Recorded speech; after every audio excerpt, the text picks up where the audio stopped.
हाँ। क्या करें आप उसकी जगह, क्या नाम रखें आप ये बताओ। डीएनए तो चल नहीं पाएगा तो आरएनए ले आए। आरएनए भाई अंकित अवस्थी। कॉपीराइट लग गया। आरएनए सही है ना, डीएनए उनका आरएनए अपना। अभी इसी चक्कर में आप लोगों ने देखा होगा कुछ लोग क्लास को शाम को देखने की कोशिश कर रहे होंगे, वो सही दिख नहीं रहा है। रियल न्यूज एंड एनालिसिस है ना, ये सही है ना।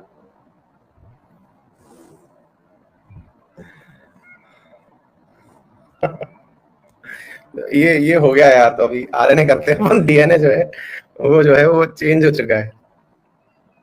हाँ, आप अपना वीडियो आज देख ही नहीं रहा, आपने देखा हो तो, नोटिस किया हो तो।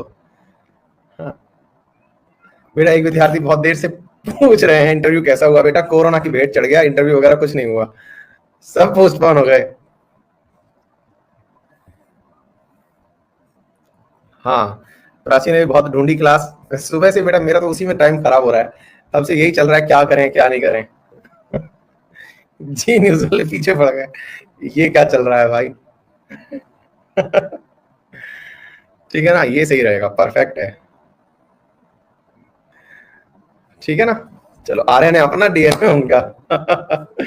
चलो बहुत ही अच्छा। चलो तो आइए साथियों शुरू करते हैं, तो इसी नोट के साथ में, लाइटर नोट के साथ में, तो बेटा हम लोग पढ़ने वाले हैं पॉलिटी फॉर एसएससी एग्जाम्स, लेकिन हम बोलते आए हैं कि ये एक वैसा क्लास होने वाला है जिसमें कि आप रादर देन ये सीखने के कि क्या तथ्य याद करने हैं, ये कोई ल्यूसेंट से होने वाली पढ़ाई नहीं है। आज की क्लास में हम लोग आपको बेसिकली ये समझाने का प्रयास करेंगे कि राज व्यवस्था को पढ़ा क्यों जाता है, भारत की संविधान आफ्टर ऑल चीज क्या है, कहां से मैं इसे शुरू करता हूँ। वो डे वन की एक कहानी है जिसे मैं यहाँ पर आज के दिन आप सबसे साझा करता हूँ। वो एक कहानी है जो मल्टीपल टाइम सभी बैचेस में सुना चुका हूं, लेकिन फिर से क्योंकि हर दिन कुछ नए बच्चे हमारे साथ होते हैं और पॉलिटी का पहला दिन है, और पहले दिन ये कहानी हम लोग अक्सर डिस्कस करते हैं और मुझे ये दिल से पसंद है क्योंकि ये मुझे मेरे बचपन की याद दिलाती है। कौन सी कहानी है, तो मैं आप में से जो भी विद्यार्थी नए जुड़े हैं पहले उन्हें अपना कंटेंट दिखा दूं कि कैसा उन्हें कंटेंट मिलने वाला है। हम लोग चर्चा करेंगे शुरुआती दिन में, और शुरुआती दिन के अंदर हम भीमराव अंबेडकर जी को ये सारी चीजें समर्पित करते हुए प्रस्तावना बताएंगे। प्रस्तावना के अंदर हम बताएंगे कि प्रस्तावना कैसे आई, प्रस्तावना के अंदर किन चीजों की बात की गई, प्रस्तावना के मुख्य घटक कौन से हैं, प्रस्तावना वास्तविकता में कैसी थी, यानी प्रियम्बल वास्तविकता में कैसी थी, और बाद में उसके उसके अंदर जो शब्द हैं उनके मायने क्या हैं, मायने के साथ साथ उसमें जब संशोधन हुआ तो संशोधन होने के बाद क्या हुआ, और हमने प्रस्तावना को कहां से लिया, कौन से देश से लिया, इसके अंदर कौन से शब्दों के साथ साथ केस कौन कौन से चले, यानी प्रियम्बल को लेकर के सुप्रीम कोर्ट का क्या स्टैंड रहा है अब तक क्या स्टैंड रहा है, मतलब सुप्रीम कोर्ट ने क्या उसे संविधान का हिस्सा माना नहीं माना, इसके बाद में फिर इस प्रस्तावना को कहां से लिया गया, हमारी संसद के अंदर कौन कौन से, तो हमारे सोर्सेज क्या क्या हैं, ये सारी चीजें हम इस सेशन के अंदर चर्चा करेंगे। तो बहुत कुछ पढ़ने का है आज के सेशन के अंदर, तो उम्मीद करते हैं कि आपको बहुत कुछ सीखने को मिलने वाला है ना। तो जब बहुत कुछ सीखने को मिलेगा तो डेफिनेटली आप सभी लोग इसके अंदर बहुत सारी चीजें जो हैं वो अब सीख पाएंगे। चलिए शुरू करते हैं साथियों। ये है वो स्टार्टिंग वाली प्रस्तावना, तो मैं सारी बातें आप लोगों को आज के सेशन में सिखाने वाला हूं, लेकिन इससे पहले भी यहाँ पर ये चीज ना सिखाते हुए पहले और भी बुनियादी बातें मैं आपको सिखाऊंगा, और उसके बाद सेशन को हम चर्चा में लेकर के आएंगे, ठीक है ना। सुनिए साथियों, बचपन में यदि आपको मालूम हो तो हम लोग ना, और आजकल भी आप में से बहुत सारे लोग, कोरोना गाइडलाइंस के आने के बावजूद भी आप में से बहुत सारे लोग ऐसे होंगे जो घर में गली क्रिकेट खेल रहे होंगे, घर के अंदर क्रिकेट खेल रहे होंगे आजकल के दिनों में, अगर देखें कोरोना के काल में, है कि नहीं। हाँ, आप में से कई लोग तो होंगे ही ऐसे जो इस तरह का कारनामा कर रहे होंगे। हालांकि भारत सरकार ने तो ये तक गाइडलाइन दे दी है कि घर में भी मास्क लगाना जरूरी है, लेकिन फिर भी साहब बच्चे हैं, बोरियत होती है घर के अंदर, तो लोगों ने मास्क लगा के ही सही लेकिन क्रिकेट खेलना शुरू कर दिया है, बचपन के दिनों में वापस पहुंच गए हैं। मैं एक छोटा सा प्रीमाइसिस लिया हूं, उस प्रीमाइसिस के अंदर ऐसा ही एक इंडोर टाइप का गेम खेलने के लिए जगह बना रहा हूं, ताकि वहां पर बच्चे जो हैं वो खेल सकें। तो उस जगह पर हम में से एक सबसे बड़ी चीज क्या है कि हम क्रिकेट को देखते बहुत बड़ी स्क्रीन पर हैं, बहुत बड़े ग्राउंड में देखते हैं, और क्रिकेट का स्टेडियम भी बहुत बड़ा होता है, लेकिन वास्तविकता में जो खेलने का मजा आता है वो बड़े ग्राउंड में नहीं है। मजा तब आता है जब हमारे सारे भाई बहन इकट्ठे हो रखे हों और फिर हम लोग क्रिकेट खेल रहे हो बहुत ही छोटी सी जगह में, मतलब यूं समझ लो जी, वो पार्किंग जितनी जो जगह होती है ना जिसमें गाड़ियां खड़ी होती हैं, इवन मजेदार बात तो ये है कि कई बार हम कमरे में क्रिकेट खेल लेते हैं, अगर आप लोगों ने देखा हो तो, है बचपन में, अगर आपको थोड़ा सा भी याद आ जाए, और सभी लोग केवल पढ़ने पर वर्तमान में फोकस खेलें करें, बाद में जितनी भी चीजें हैं, और अगर नहीं तो कम से कम अभी अजम्पशन ले लें कि ऐसा होता होगा। अगर आप बहुत ज्यादा अमीर रहे हैं कि नहीं सर मेरा तो घर में ही स्टेडियम है, तो बात अलग है, लेकिन एक साधारण वर्ग के व्यक्ति की जो एसएससी जैसे एग्जाम की तैयारी कर रहा हो, और एक ऐसा टीचर जो एसएससी के लिए पढ़ा रहा हो, उसकी कहानियां भी आम होंगी। उन कहानियों में, आम कहानियों में एक छोटी सी कहानी बनती है कि जब हम क्रिकेट खेलना शुरू किए तो वो कैसी वाली क्रिकेट होती थी कि यार बॉल पर अगर बैट लगा, मतलब सबसे आसान नियम, बॉल पर बैट लगा और वन टिप हो गया तो कैच है, और वन टिप कैच अगर ले लिया तो सामने वाला आउट है। पहला नियम हमारे ये होता था सबके घरों में, मतलब एक यूनिवर्सल नियम है, आने वाले टाइम में इसको हो सकता है आईसीसी भी मान्यता दे दे अगर क्रिकेटर्स मोटे वोटे हो जाए तो, ठीक है। पहला नियम ये होता था। दूसरा नियम होता था कि साहब अगर दीवार के बाहर डायरेक्ट बॉल चली गई, जो सामने वाली दीवार है, जो मुश्किल से जहां से बॉलिंग शुरू हो रही है उसके मुश्किल से 4 कदम पीछे ही है, अगर वहां से बाहर चली गई तो सामने वाला जो क्रिकेटर बैट्समैन है वो आउट है, उसमें एक्सक्यूज नहीं है। तीसरा, बॉलर कितना भी वाहियात क्यों ना हो, लेकिन बैट्समैन की जो पारी है वो मुश्किल से 2 ओवर की होगी, 2 ओवर में उसको शतक लगाना है, शतक लगाए, उसे आउट होना है, आउट हो जाए, चो करना है, उसकी अधिकतम जो है वो वाली पारी कितनी देर की होगी, 2 ओवर की होगी, है मतलब कि भाई 2 ओवर तक ही खेलेगा। हाँ, तीसरी बात, यहां पर बात बॉल को तेज फेंके, हाथ घुमा के बॉलिंग नहीं करनी है, अलाउ नहीं है, आपको भुजाओं से नीचे बॉल फेंकनी है, जिसे अंडर आर्म बॉलिंग कहा जाएगा, ठीक है।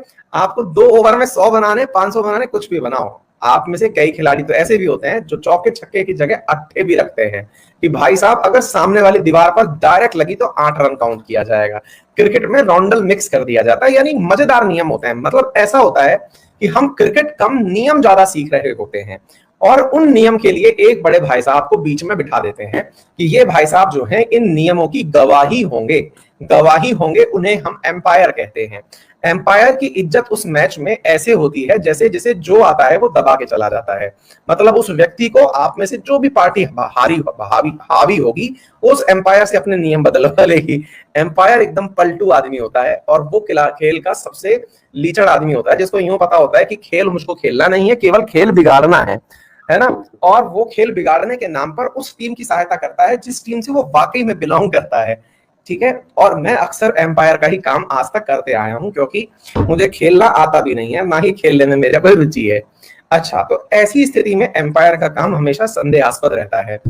अब ये सारी की सारी बातें एम्पायर से डिसाइड होती हैं, एम्पायर के सामने लाखों झगड़े होते हैं, क्रिकेट से ज्यादा मजा उस समय चीखने चिल्लाने में आता है, हारने में आता है। ये सब बातें मैं क्यों बता रहा हूं? ये सब बातें मैं इसलिए बता रहा हूं साथियों, क्योंकि हमारा संविधान भी ना बिल्कुल ऐसा ही है।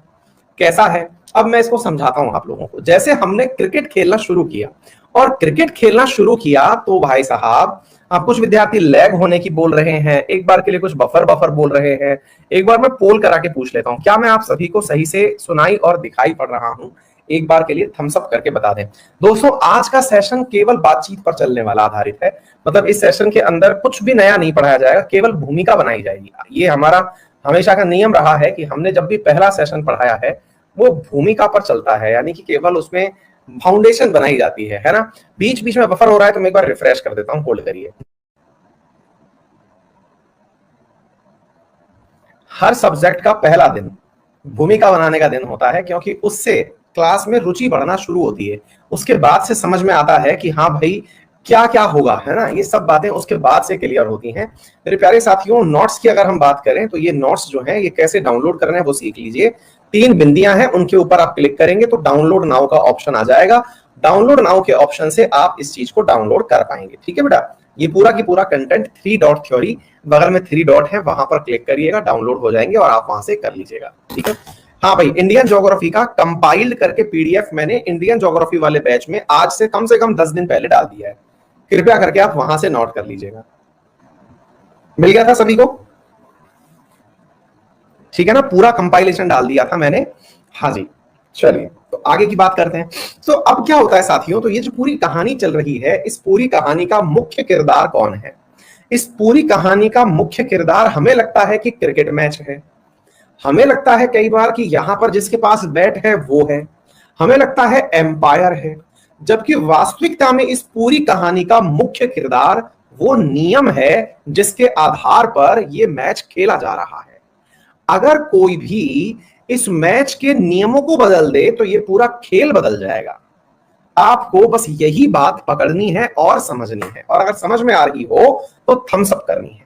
क्या कहा मैंने जो आपको गली क्रिकेट की अभी बात कही, वो क्रिकेट की बात में सबसे महत्वपूर्ण बात यह है कि ये पूरी की कहानी ना तो बैट्समैन के हाथ में है, ना बॉलर्स के हाथ में है, ना एम्पायर्स के हाथ में है।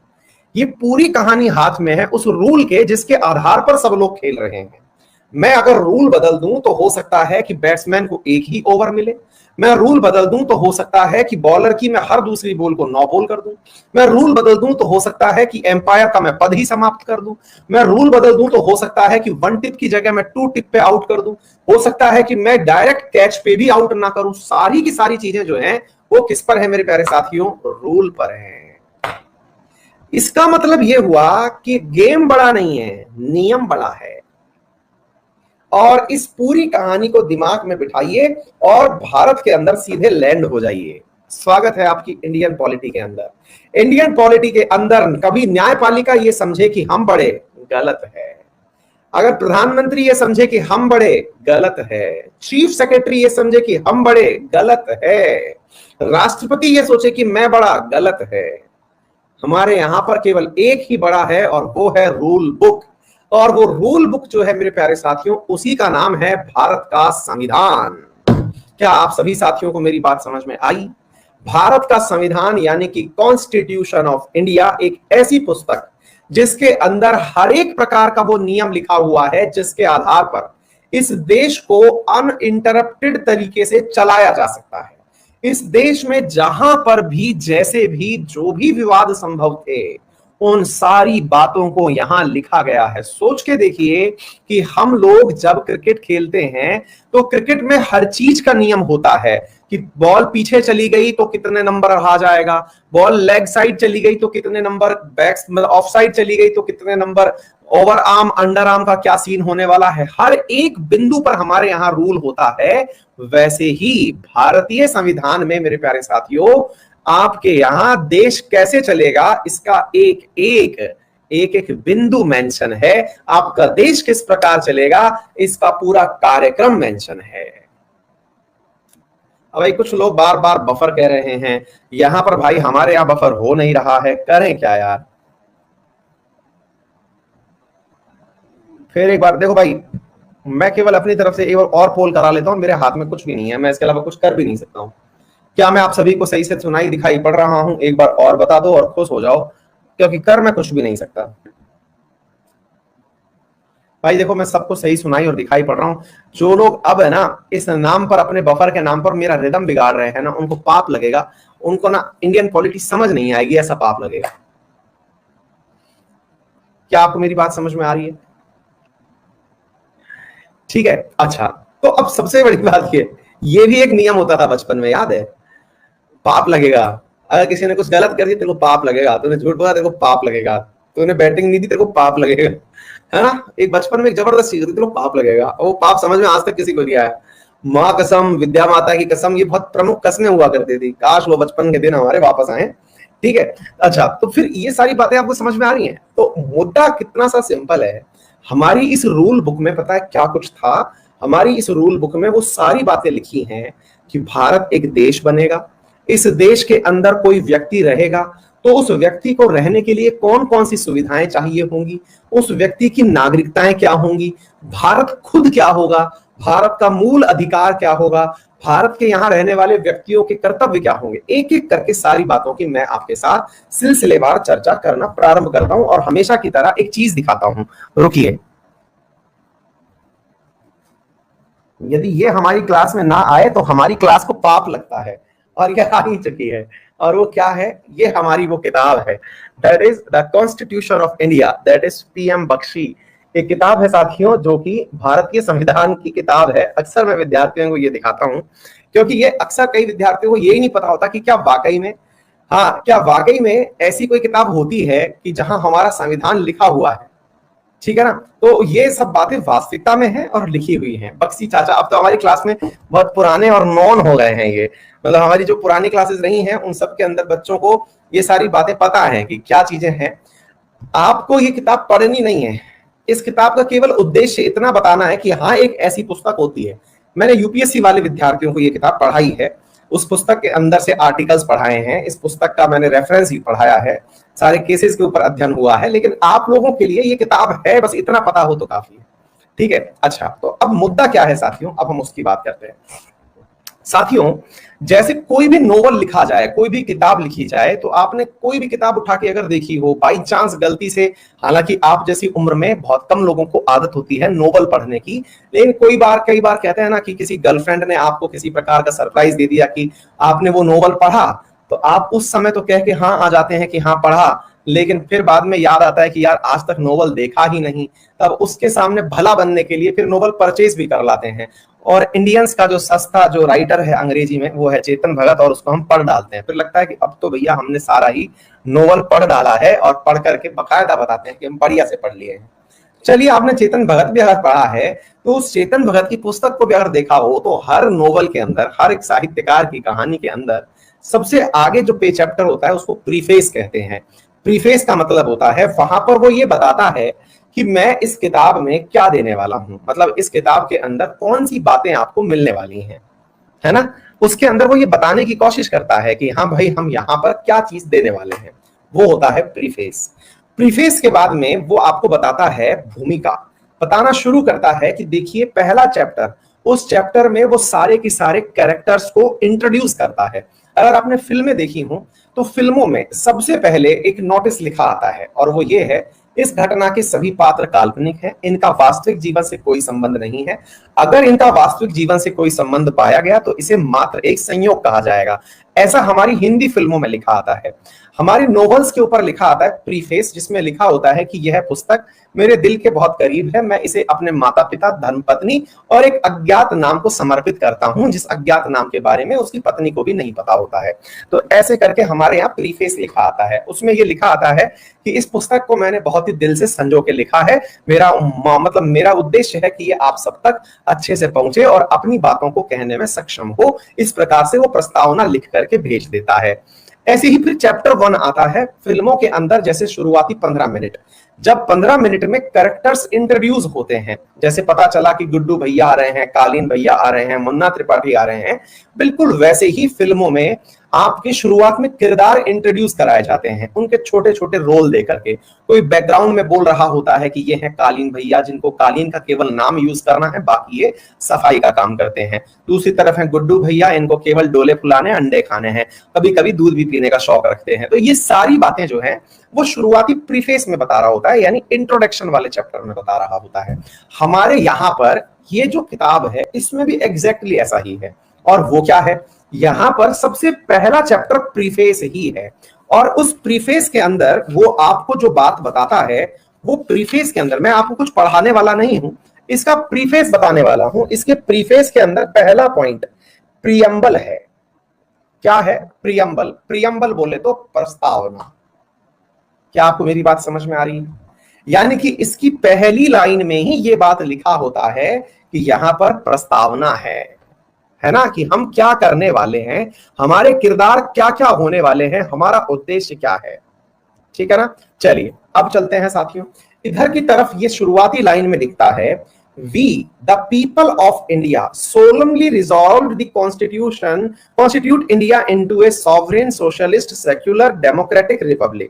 और अंत में लिखता है जो आपको सबसे जरूरी बात देखनी चाहिए, केवल मैं आपको पढ़ा रहा हूं, रटा नहीं रहा हूं, बस पढ़ लो।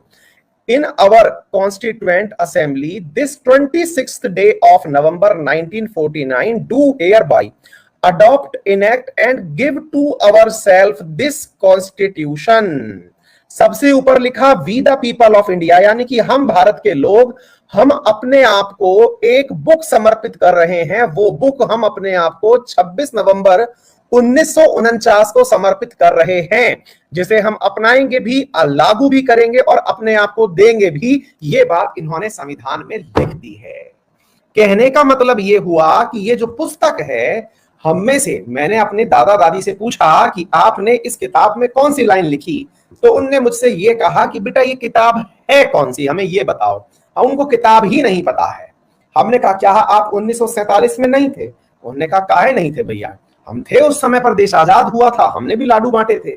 लेकिन मैंने कहा आपने किताब में कोई कंट्रीब्यूशन दिया? बोले नहीं। लेकिन इस किताब की फ्रंट लाइन में लिखा हुआ है कि आपने लिखा है कि we the people of India, हम भारत के लोग अपने आप को इस किताब को समर्पित करते हैं। ये देखिए ऊपर ही ऊपर, we the people of India, और फिर यहाँ लिखा हुआ है कि यहाँ पर हम अडॉप्ट करते हैं give our self this book. मैंने कहा भाई आप हमसे झूठ बोल रहे हैं, एक तो हमको किताब दे दिए, खामखा हमारा सिलेबस बढ़ा दिए हैं, तो भाई ये तो आप गलत कर दिए, ये क्या है? बोले बेटा हम तो नहीं थे। हमने कहा फिर ताऊ जी से पूछते हैं, बाबा बड़े बाबा से पूछते हैं, वो प्रधान है, उनसे पूछें वो गए थे क्या कहीं? हम प्रधान जी के पास गए, हमको प्रधान जी आपने किया था क्या ये कारनामा, ये क्या लिखवा दिया इसमें, इतनी भारी भरकम अंग्रेजी हमें समझ नहीं आ रही है। बोले बेटा हम भी नहीं थे वहां तो। हमने कहा लो फिर बड़े वालों से पूछो वो गए थे क्या। भाई साहब पूरा पूरा शहर पूछवा लिए तो पता चला कि कोई गया ही नहीं इस किताब को लिखवाने। तो भाई ये कौन लिख दिया? बोले भाई फिर धीरे धीरे पता निकल के आया यार, अपने राजस्थान से 3-4 लोग गए थे। बोले क्या बात कर रहे हो? बोले हाँ। फिर अरे बोले यार कुल मिलाकर के 250 के आसपास लोग थे जिनने ये किताब लिखी। बोले मतलब? बोले यार वो जो संविधान सभा नहीं थी, बोले अच्छा कॉन्स्टिट्यूएंट असेंबली, हाँ 9 दिसंबर 11 दिसंबर 13 दिसंबर 1946 वाली, अरे हाँ वही बिल्कुल वही। बोले उसमें बैठे थे कुछ 246 के आसपास लोग काम करने के लिए। अच्छा बोले अब वो बैठ करके इस पुस्तक को लिख दिए, गजब करते हैं, मतलब किताब लिख दिए वो और पूरा बजट खा गए इंडिया का, लिख दिए कि हम भारतवासी। ये तो चीटिंग हो गई हमारे साथ लिख करके, लिखा इतने से लोगों ने और चर्चा हमारे नाम की कर दी, ये क्या है? मतलब भाई 250-300 लोग बाग नंबर के ऊपर मत चलिए, वो बता देंगे जब आएगा, फैक्ट सब पढ़ा देंगे। 299। हमने कहा भाई उन लोगों के ऊपर चलिए, तो बोले वो किताब लिख दी और हमारे ऊपर नाम लिख दिए कि हमने लिखी है किताब। अरे तो बोले यार चर्चा क्या थी कि हम सबसे पूछा गया था इनको भेज दे क्या, हमें क्या पता था कि ये ऐसी किताब लिखने जा रहे हैं। हमने कहा अच्छा तो वोटिंग नहीं हुई थी उन लोगों की? बोले नहीं यार, इनडायरेक्ट रिप्रेजेंटेशन था उनका। बोले अच्छा मतलब उनको सीधा भेज दिया गया था संसद? बोले हाँ। बोले उनको डायरेक्ट भेज दिया गया था, उनकी कोई वोटिंग नहीं हुई थी, इनडायरेक्टली नियुक्त किया गया था उनको, अप्रत्यक्ष रूप से निर्वाचित थे। हमने कहा आपने फिर जाने क्यों दिया उनको? यार उस समय के वही लोग बुद्धिजीवी हुआ करते थे, हैं उस समय वही सारी बातें निर्धारित किया करते थे, हम भेज दिए उनको। नेतागिरी में सबसे पहली बात हम उनकी सुना करते थे। उनने कहा कि देश में बंद लगाओ, हम बंद लगाते थे। उनने कहा देश के अंदर करो या मरो का क्विट इंडिया मूवमेंट लाना है, हम जेल भर दिया करते थे। हमने कहा अच्छा ये सिस्टम सही है, मतलब आप लोग उनके कहे में चलते थे। बोले अच्छा तो हमसे कहे हमारे दादाजी कि बेटा तुम मोदी जी की कही बात सीधा सुनते हो क्या? हमने कहा बिल्कुल सुनते हैं। मोदी जी से क्या तुम्हारी डायरेक्ट कॉल है क्या? हमने कहा बिल्कुल, मोदी जी हमारे सामने हमारी टीवी में आके बोलते हैं कि प्यारे देशवासियों आज रात से 500 के और 1000 के नोट बंद है। हम सीधा मान लेते हैं, हम जाके लाइन में लग जाते हैं। बोले तुम्हारी सीधी बात है। बिल्कुल। हमने कहा मोदी जी हमसे सीधी मन की बात करते हैं।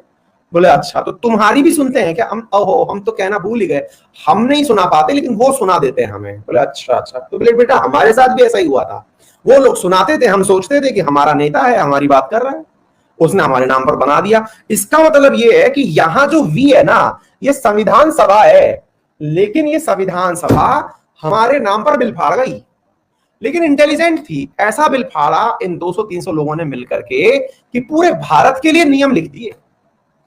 भारत में कोई उठेगा कहां, बैठेगा कहां, बोलेगा क्या, खाएगा क्या, रहेगा कहां, नौकरियां कैसे करेगा, नौकर कैसे बनेगा, न्यायपालिका कैसे चलाएगा, पंचायती राज कैसे चलाएगा, ओबीसी का उत्थान कैसे करेगा, बैकवर्ड का उत्थान कैसे करेगा, आरक्षण कैसे आएगा, सब बातें लिख गए। तो ये बहुत सही है। गजब लोग थे, बोले बिल्कुल गजब लोग थे। अब हम कुछ कह भी नहीं सकते इसके ऊपर। क्यों नहीं कह सकते? बोले ये तो वही वाली बात होगी, रूल जब तुमने बनाए तो रूल को तुम कैसे कह सकते हो कि हमने गलत बनाए? अच्छा तो फिर आपके मन में एक सवाल आएगा, सर एक बात बताओ, अंग्रेज बढ़िया थे कि हमारे वाले लोग बढ़िया थे? अंग्रेज भी तो शासन करते थे, वहीं दिल्ली बैठते थे, ये लोग भी शासन कर रहे हैं, दिल्ली बैठते हैं, बढ़िया कौन है? मगर सवाल बढ़िया है, आंसर नहीं है इसका। सवाल बढ़िया यूं है कि आपको अभी ये फीलिंग दिलाई है उन 300 लोगों ने कि बेटा तुम्हारे बिहाफ पर हम निर्णय ले रहे हैं। अंग्रेज यहीं चूक गए थे, वो आपको फीलिंग नहीं दिला पाए, बल्कि थे बड़ी संख्या में, वो आपको ये फीलिंग नहीं दिला पाए कि हम आपके बिहाफ पर निर्णय ले रहे हैं। निर्णय तो वो भी लेते थे। आपको जान के आश्चर्य होगा कि इस पूरी पुस्तक के अंदर 2/3 हिस्सा तो एज इट इज 1935 के एक्ट से लिया गया है। आपको जान के आश्चर्य होगा कि इस पुस्तक में दुनिया भर के सारे संविधान पढ़ दिए, लेकिन उसके बावजूद भी इसका अधिकांश हिस्सा अंग्रेजों के ही संविधान का है, जो ऑलरेडी यहां वर्किंग था। हमने तो केवल अंग्रेजों को हटा करके अपनों को बिठाया है। अपनों ने हमें विश्वास दिलाया है कि ये आप कर रहे हैं, हम नहीं। मैं तो फकीर हूं, झोला उठा के निकल लूंगा, मेरा क्या है। बस उन्होंने हमें ये विश्वास दिलाया है। फीलिंग हमें आ रही है कि हमने बिठाया है, तो पता हमें भी नहीं चल रहा है कि क्या हुआ। न तब पता था, न आज पता है। हम आम आदमी हैं। तो मुद्दा समझ में आ रहा है आप लोगों को कि हमारा देश आजाद हुआ इस लाइन के लिए जिसमें हमने लिखा we the people of India. ये वो लाइन थी जिसके लिए हम आजादी का जश्न मनाते हैं। हम कहते हैं कि हम आजाद हुए क्योंकि हमने अपने लिए कुछ लिखा। वास्तविकता में उन 300 लोगों ने लिखा जिसको डायरेक्ट रूप से चुना भी नहीं गया था, जिसे इनडायरेक्टली यहां से नॉमिनेट करके भेजा गया था। उन्होंने हम भारत वालों के लिए एक रूल बुक लिख दी। उस रूल बुक में यह लिख दिया कि आप भारत वाले भारत किसको कहेंगे। ओहो, आप भारत किसको कहेंगे ये भी लिख दिया। जी हां, हम भारत किसको कहेंगे इस रूल बुक में ये तक लिख दिया। रूल बुक के अंदर आर्टिकल नंबर 1 में ये तक लिख दिया कि India that is Bharat shall be A union of state. यहां पर ये लिख दिया मेरे प्यारे साथियों कि यहां पर India that is Bharat shall be A union of state, यानी कि भारत एक राज्यों का संघ है। यानी ये तक इसमें मेंशन कर दिया कि हम इंडिया कहेंगे किसको। इसमें यह तक मेंशन कर दिया कि इंडिया के क्षेत्र अधिकार कहां तक होंगे। यहां तक लिख दिया the state and territories thereof shall be of specific in the first schedule. The territory of India shall comprise of states and union territories. ये सब बातें इन्होंने लिख करके दे दी। किताब के अंदर किरदार बता दिए, हमारे देश के किरदार बता दिए कि आपका देश राज्यों से और केंद्र शासित प्रदेशों से मिलकर बनेगा। ऐसा हमारे संविधान के भाग 1 में लिख करके दे दिया। हमारे संविधान के भाग 1 के अंदर लिख करके ये दे दिया कि हमारा से देश जो है वो the union and it's territory. Preamble के जस्ट बाद अगला चैप्टर इस नाम से दे दिया कि हमारा राज्य, हमारा देश किस किस से मिलकर बनेगा। क्या आपको ये बात समझ में आ रही है? बोलिए, आपको ये बात समझ में आ रही है? संविधान है। इस संविधान में रहने के बाद में जब हमारे देश की सीमाएं बता दी गई कि यहां तक देश है, इसके बाद देश नहीं है, फिर हमें यह बताया गया कि इस देश का नागरिक कौन है। फिर हमें यह बताया गया कि इस देश का नागरिक कौन है, इस देश में रहने वाला कौन होगा। यह हमें पार्ट 2 में बताया गया। पहले पार्ट में किरदारों का यानी घर का पता बताया गया, फिर यहां के किरदारों का पता बताया गया, यानी नागरिकता बांटी गई। क्या आपको मेरी बात समझ में आ रही है? क्या आपको मेरी बात समझ में आ रही है? हमें बताया गया कि कौन नागरिक होगा, कौन नागरिक नहीं होगा, और ये हमें आज तक बताया जा रहा है। हमें आज तक हमारी सिटीजनशिप के अंदर संशोधन करके सिटीजनशिप अमेंडमेंट एक्ट के माध्यम से अभी तक बताया जा रहा है कि देश का नागरिक कौन होगा और कौन नहीं होगा। आज तक बताया जा रहा है। हाँ, जो सुबह की स्पेशल क्लासेस पढ़ रहे हैं उन्हें सब बात पता है। फिर हमें यह बताया गया कि आप इस देश में रह रहे हैं तो आपको इस देश में रहने के कौन कौन से अधिकार प्राप्त होंगे। आपको भारत नामक देश के अंदर रहने का अधिकार दिया गया है। आपको क्या कुछ मिलेगा जिसके लिए आप पाकिस्तान छोड़ के इंडिया चले आए। आपको क्या कुछ मिलेगा जिसके लिए आप पाकिस्तान छोड़ के इंडिया चले आए। आपको ये सारी बातें आपके अधिकारों के रूप में तीसरे चैप्टर में that is part 3 fundamental right में दे दी गई। फंडामेंटल राइट में आपको यह बताया गया कि यदि आप भारत आते हैं तो आपको मिलेगा समानता, यानी आपको कोई यहां पर एक दूसरे से सेपरेट नहीं करेगा। आपको यहां मिलेगी स्वतंत्रता, आपके मन में जो आएगा बोल पाएंगे। अच्छा, तीसरी, यहां पर धार्मिक स्वतंत्रता। पानी पीना पड़ेगा। हाँ जी।